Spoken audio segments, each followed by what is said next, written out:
Hey, what's going on, traders? This is Chris at VerrilloTrading, and this video is going to be a walkthrough or a run through of the Interactive Brokers web portal platform. So up until now, there have been many recent updates to the web portal platform. So in this video, we're just going to go through it, one menu at a time and kind of explore what there is available to customers and how they've developed it and improved it over time.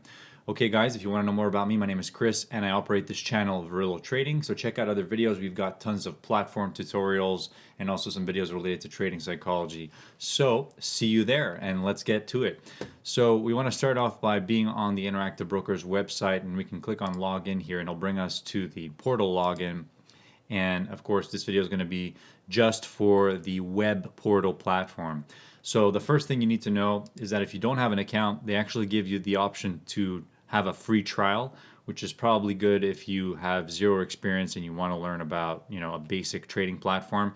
And of course, if you have no idea how to use their trading platform, there's about maybe 6 dozen videos on my channel showing you tutorials. So check those out.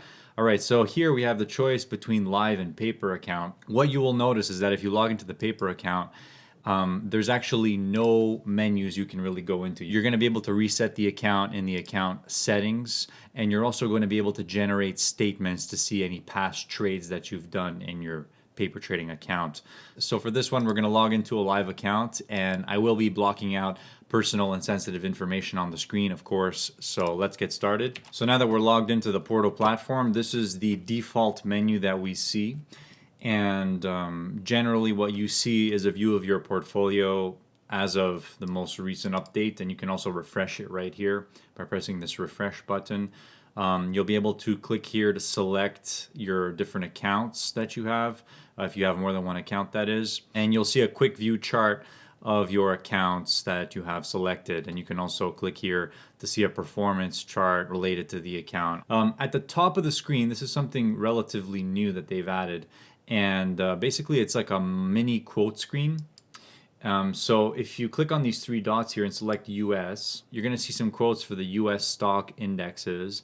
And another thing to note is that if you are not subscribing to the live data here, then these quotes will be delayed by 10 to 15 minutes. So right now, if I click on any one of these quotes, when I get brought to the menu and the chart for the SPX S&P 500 stock index, you'll see that when it's highlighted in yellow, that means I'm getting a delayed quote here. So just keep that in mind. We'll click back on the home page to get back to where we previously were. So a few shortcut buttons here regarding depositing, withdrawing, or things regarding your account. You can also convert currency in this menu right here. Convert all currency to your base currency, as well as doing an online bill pay, which is not something I've explored yet. And we are now in the portfolio tab. Having clicked on one of the deposit or withdraw buttons on the home tab, it brought us to the portfolio tab.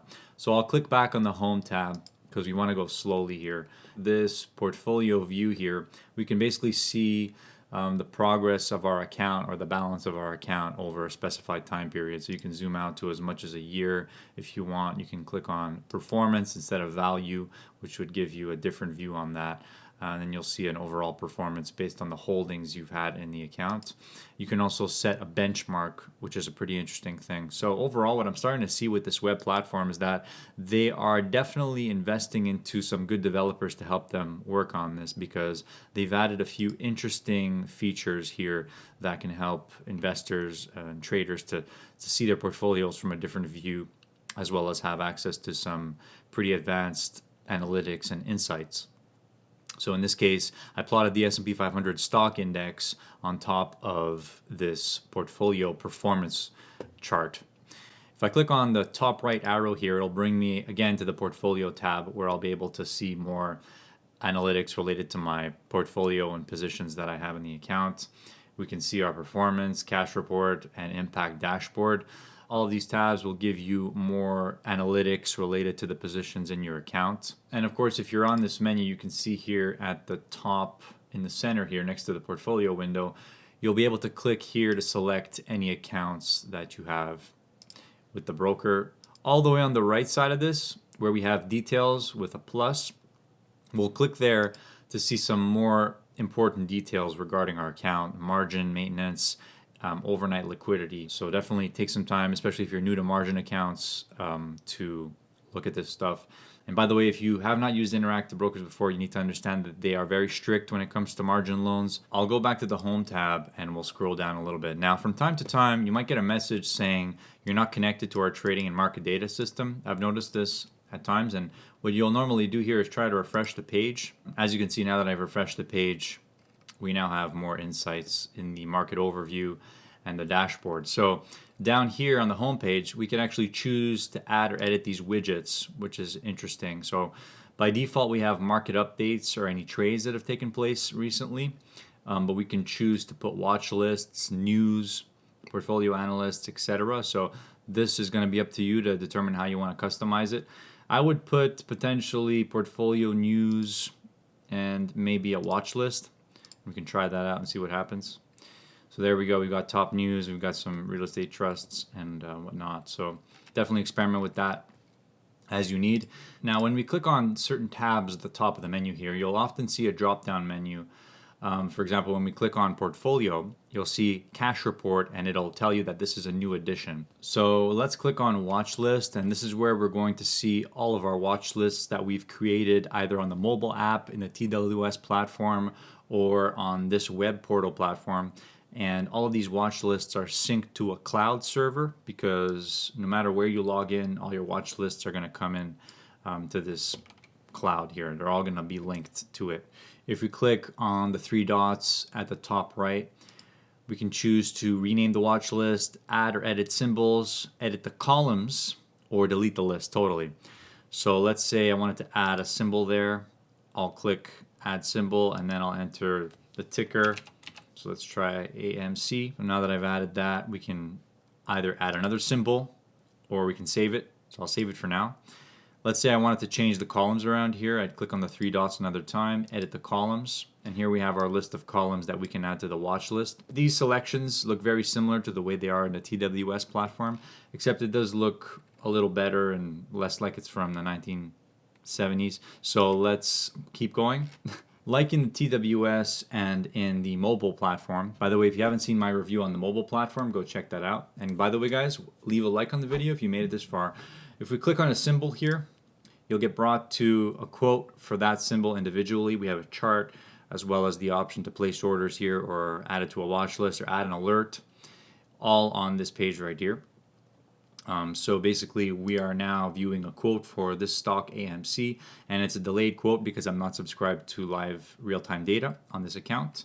We have a chart here, which is decently looking chart. It looks similar to TradingView, but I think this is their own sort of app that they've created here, and it's looking pretty well, I must say. We have news associated with the symbol, any events, hot news, short stock availability. That's always handy. And we can place orders from here as well. At the top right, we've got quote details. We can choose to see an option chain as well as research. If we click on option chain now, let's see what we get here. So remember how I got here? I clicked on a symbol in my watch list, and then I clicked on the options chain on the top right of the screen. So now we have an options chain for this stock AMC. We can choose to use a strategy builder, and that is normally what people will use if they're trading option spreads. But if I do scroll down here, we can see the calls as well as the puts for this expiry date. So right here is where we choose the expiry dates for the option. So let's go to 31 days out, for example. And there are the quotes. We have our at the money strike prices here, 16, 17. On the top right of this strategy builder, I have selected calls and puts, but if you wanted an actual strategy, like a vertical spread, you can select vertical spread here, and then it'll give you a menu related to this. Okay, so this menu might not be favorable for everybody, especially if you're new to options trading, but basically what you can see here is vertical spreads for calls and puts.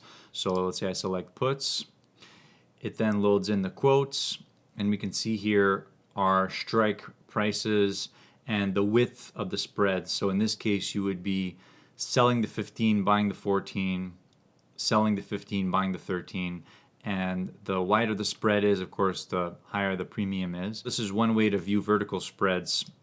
Let's go over to the calls and puts side, which is the basic view of the options chain, what most people are used to. So let's say I want to make a vertical spread right on the options chain here in calls and puts. I'll just give you a very basic example here. The first thing you need to know is that when you hover your mouse over the bid side, it highlights everything in red, meaning that it's going to prompt you to sell that contract.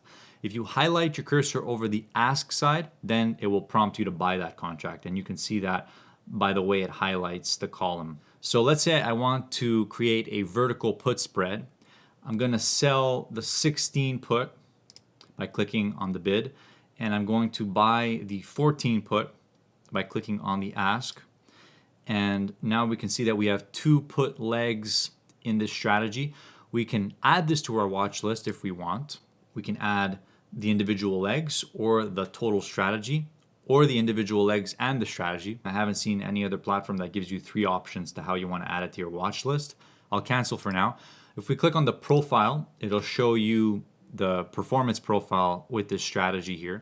It doesn't tell you that it's a vertical spread, but the system kind of knows already, but it doesn't give you the name vertical spread anywhere. But we can see here, these are the legs associated with the strategy, and we can see the analytics here related to how everything is being calculated. Certain analytics here will not show up if you don't have a live quote for the option. So you would want to subscribe to the live quote there, which is like $1 a month or something. And then when you're comfortable with that, you simply click trade, and it will bring the combo order into an order ticket. This is where you would select to submit to buy this spread, sell the spread, and the price, etc. And you can also choose to put a profit taker and a stop loss associated with that order. Now, one thing to note here, and this is different in other brokerages, but when you create the spread, it is either going to be a credit spread or a debit spread. If you have created a credit spread, like in this case, the price of a credit spread will be negative, because when you buy this spread, you will be collecting a credit for it. And that's why the price is negative. So in order to put on a put credit spread, meaning that you're putting on a position and collecting a credit into your account, you need to buy the spread. In other platforms, it's the opposite. You need to sell the spread to collect a credit. It's not like that in Interactive Brokers. So in this case, I created a put credit spread where I'm selling 16 and I'm buying the 14 and collecting a net credit in the account. In order to place this trade as a put credit spread, you need to submit a buy order for that spread. And when it comes to close your position, you will be submitting a sell order on the same spread to close the trade. And of course, you can also close the trade by trading the individual legs. Okay. So I just wanted to show you a basic rundown of the options chain and how to place orders with the options chain on the web-based platform. So let's continue through this basic rundown now. If we click on the trade tab, we can see stocks, options, options chains, and other asset classes here. We can also see any existing orders in our account that are live right now, or any trades that have occurred. We can convert currency, close positions, and do a few other things, including check your trading permissions, which is important if you have a new account. So in this case, I'll just select stocks, and what it will do is bring you an order ticket, and you have to type in a symbol for a stock that you want to trade. So let's say I submit another symbol, Tesla. I typed Tesla, then I hit enter. It took a second to bring this up, but when it comes up here, we can see Tesla Inc., which is trading on the NASDAQ. We select stock, and then we get a quote for this stock right here, and an order ticket on the left side of our screen, as well as account details on the right side of our screen. So this is where you would place an order for a stock, for example. So let's say you wanted to place an order for 100 shares. You select your order type, your limit price, select price management algo. You have to click here to learn what that is. Select your time in force, and if you want it to be live outside of regular trading hours. And of course, if you want to attach a profit taker or a stop loss to that. So as we currently stand, there is no way in the web portal that I have found to place a profit taker and a stop loss to an existing position. Although I imagine this is something that they're working on adding, which is attaching a bracket to an existing trade. By the way, guys, if you wanted to get to the more detailed quote menu that we were before, you simply click on this arrow right here, which is the top right of where you have your quote. If we click here, it'll bring us to the more detailed quote screen that I showed you guys earlier, where we can see the option chain as well as research. And then when we click on buy or sell here to place an order, the order ticket will appear on the right side of our screen like that.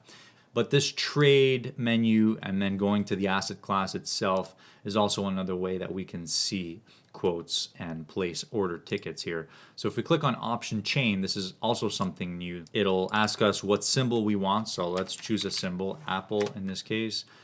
We click on the symbol and then we have our options chain come up for this symbol. All right, and the process will be the same as I previously showed you guys. Let's go over to the markets tab. If we click here, we can see a market overview. Let's see what that shows us. And we can see any top news as well as the major indexes, S&P, NASDAQ, and Russell 2000, big gainers and losers. And I imagine by clicking on these three dots here, we can change that to United States, Europe, or Asian markets. Let's see if we change it to the Europe markets. We have some quotes there. We can also show the market overview over a different time period. Let's say I selected 1 month. We can now see the performance of these three indices over a month period. Let's switch over to Europe to see what the Euro Stoxx is doing. If we scroll down a little bit here, we have a scanner or scanners. Click on the three dots to change that to Europe or Asia if you need to. And these are scanners that are made by Interactive Brokers, I imagine, where we can scan for US most active stocks, dividend yields, and other stuff here, which is pretty useful. Today's top news, why is it moving? This is also something recently that they've added. And then continuing to scroll down, we have performance by individual sectors, as well as equity around the world. Some very interesting analytics here, which is really cool. So good job, Interactive Brokers. And here we can see sovereign debt, foreign exchange, and volatility. All right, guys. So this is the market overview page. Pretty cool page. Check it out. Events calendar, as well as exchange notices. Let's click on the events calendar. I noticed that IB has a pretty good events calendar, so you guys might want to check that out. So we can actually go to any day of the month here and look at events that are in the economic calendar. We can also filter out in regards to companies in your portfolio, in your watch list, etc. I'll turn some of this stuff off to have a more cleaner economic calendar. Depends on what you're trading, right? So you would want to personalize this. Pretty detailed economic calendar here. And let me know which economic calendar you guys use down in the comments below. But I'm starting to like this one right here. If we go over to the Discover tab, we can see some new additions here, which are why is it moving and the trade worldwide. Again, just more advanced analytics and things that we can take a look at here. So why is it moving by Benzinga? So it's a news company. I guess clicking on that information bubble would give us more information. Probably that's smart to do. But we can see here some ticker symbols as well as headlines associated with them. So that's nice. Let's go to Trade Worldwide. I've seen this in TWS. It's something new that they added as well, where we can see worldwide markets up or down, top news worldwide, another way to see things. And then we have a few more menus here we haven't gone through, guys. Portfolio Analyst. So this is where you would see all of the analytics related to your own portfolio. And I have not really dug into it too much, but that's what you need to know. If we go to Reports, this is where we can generate statements for our account, as well as any tax documents that the broker gives you. So most of you are probably familiar with this if you've used IB for a decent amount of time. This is how you generate statements, and you would do this on the web portal. I'm not really going to cover this in the video, but I just wanted to show you that you can generate statements using this menu here. You can choose if you want to see a month-to-month summary, a general activity statement, or a realized summary. And again, it looks like something that would deserve a video on its own at this point. But what you do is you click Run the Realized Summary, and then you have to select the time period to run it. And then it'll generate a statement for you. Regarding statements deliveries, this is when you get an email notification at the end of the trading day or at the end of the month or day, depending on how you have it configured here. Let's go over to Transfer and Pay, and this is where you do things like transfer funds between accounts, add or remove funds to your account, etc. It'll show you any details of past transfers you've made, How do you remove older bank accounts that you no longer use? Well, you do it here, which is transfer and pay and then saved information. And you can remove old bank accounts here that you don't use anymore. The last tab here would be Learn. And this is where we can see short videos as well as their Traders Academy as well as other blogs that this broker has. And if you do want other tutorials made by a YouTuber, check out my other videos. I would recommend on your free time, read up the FAQs because there's a lot of answers there to all the common questions people have. Another way you can check is by looking at one of my videos, and often in the comments section you'll see people asking questions and I've often responded to them there too. And that's going to be it. On the top right of this page, we can bring up an order ticket simply by clicking trade, which is good. This is just going to be a very basic order ticket, and at the top we can see open orders. So you're not going to be able to place orders on spreads using that top right feature. But if you did just want to log in and buy 100 shares of a stock, you can do that by clicking right at the top, type in the symbol, and submit the order from there. So, if you're feeling trigger happy, go ahead. There's a couple important menus that I haven't covered yet, and that's basically the user settings and the account settings. And the way we get there is by clicking on the top right of the screen. And here we have our message center as well as the user settings and the account settings. And I'll click user settings to start to show you which ones that I think are important. I would say in this menu, the most important things are your login settings, trading platform settings like your market data and research, and also the security settings, which are important if you ever have to reclaim your account or if you lose your account. So let's go over now, top right of the screen again, and then account settings. Now we're going to have to choose which account. I'm going to select one of them. We can see financial information regarding you, the customer, the account and the account holders. On the right side of the screen, there is some important information regarding your account. It'll tell you, first of all, what kind of customer you are, where you live, the account alias. This is a question I often get. How do you remove your account number from displaying in your trading platform? You need to set an account alias. So you guys know that when you watch my videos, it says VerrilloTrading, where it would normally say the account number. This is where you set that. You go to account alias, and then you have to change it right there. The next is your account type. It'll show you the number of your demo trading account, and then you have your fee structure related to stock and futures trading, the base currency of your account, which could be changed, ASIC short positions reporting. I do not know what that is, but it's disabled. Dividend election, you can choose for them to be reinvested or to receive cash. Then we have the stock yield enhancement program. For this account, it's disabled right now, but that's where you would enroll for that. Scrolling down further, we have our trading permissions that we need to activate in order to trade things with this account. On the bottom right over here now, there's a few other things regarding open additional account, close the account, link the account to an advisor, broker, etc., refer a friend, regulatory information, and that is pretty much it. So I think that we've covered a good amount of stuff here today, guys. And if this video helped you at all, especially regarding the options trading stuff, let me know down below, and I will see you in the next video. Take care, bye.